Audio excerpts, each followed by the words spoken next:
Assalamualaikum warahmatullahi wabarakatuh. Kami dari kelompok 7 Shift C.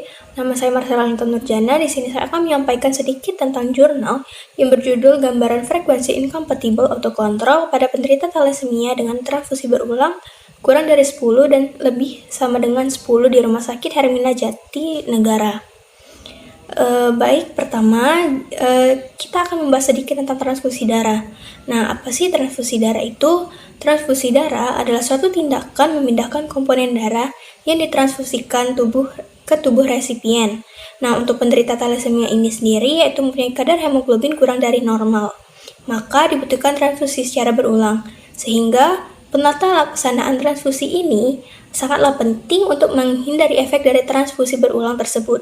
Nah, penelitian ini dilakukan untuk melihat gambaran dari uji silang serasi dengan hasil incompatible autocontrol yang menggunakan transfusi berulang pada 79 penderita thalassemia beta mayor.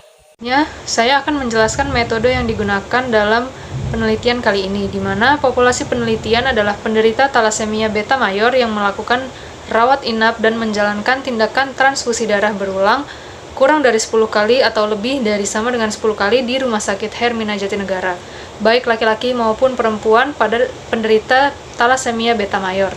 Sampel diambil dari data pemeriksaan uji silang serasi pada 79 penderita thalassemia beta mayor di Rumah Sakit Hermina Jatinegara periode bulan Januari 2018 sampai Mei 2018 yang melakukan transfusi berulang yang menggunakan darah PRC leukodepleted.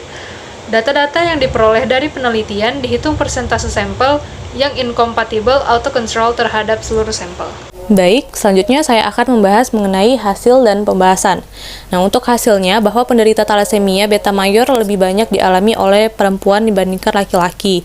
Namun sebenarnya tidak ada kaitannya dengan jenis kelamin dengan transfusi berulang yang dilakukan penderita thalassemia.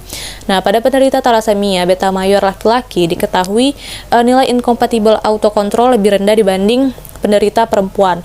Hal ini dapat disebabkan oleh faktor usia, berat badan, kadar hemoglobin, sehingga dibutuhkan transfusi berulang.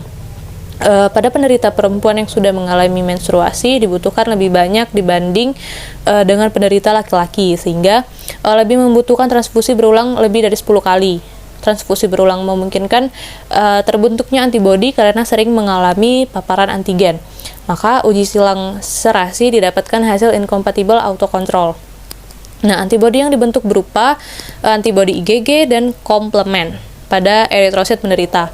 Kemudian, thalassemia dapat diderita mulai dari balita sampai dewasa.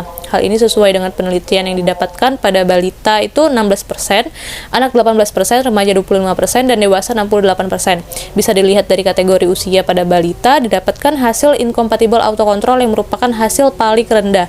Hal ini dimungkinkan pada balita penggunaan jumlah transfusi kurang 10 kali, sehingga masih sedikit terkena paparan antigen.